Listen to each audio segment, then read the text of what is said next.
সোনামুড়া কলমক্ষেত এলাকায় চাঞ্চল্যকর ডাকাতি এবং খুন কাণ্ডের ঘটনায় পুলিশের জালে 4 সন্দেহভাজন আজই ধৃতদের আদালতে সোপর্দ করেছে পুলিশ।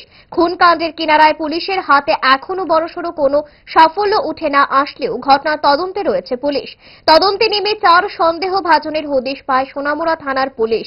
পুলিশের বক্তব্য, তদন্তের স্বার্থে এখনই ধৃতদের নাম প্রকাশ করা যাবে না। কলমক্ষেত এলাকায় নিরাপত্তা ব্যবস্থা হিসেবে পুলিশি টহলদারি অব্যাহত রয়েছে বলে পুলিশের দাবি।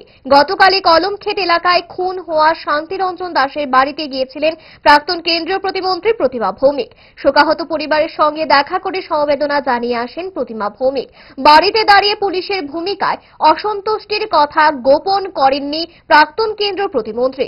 বলা চলে, পুলিশের ভূমিকা নিয়ে প্রশ্ন তোলার পরপরই সক্রিয় হয়ে ওঠে সোনামুড়া থানা। তদন্তের জাল বিস্তার করে জালে তুলে আনে 4 সন্দেহভাজনকে। গ্রেফতারি নিয়ে পুলিশ আধিকারিক রাজীব সূত্রধর কি জানিয়েছেন দেখাবো। আপনারা সবাই জানেন, গতকালকে সোনামুড়া থানার আন্ডারে কলমক্ষেত গ্রামে একটা দুর্ভাগ্যপূর্ণ একটা ঘটনা ঘটে।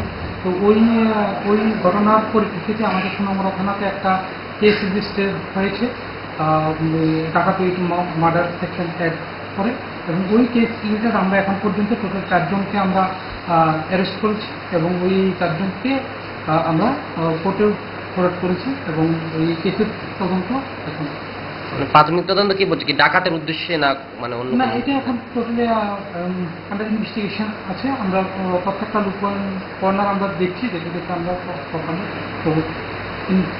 ইনভেস্টিগেশন করে এগিয়ে। ওই বাড়ি থেকে এখন আপনাদের পুলিশ নিরাপত্তা রয়েছে? এখন ওই এলাকাতে আমাদের পুলিশ কর্মচারী এবং নিরাপত্তা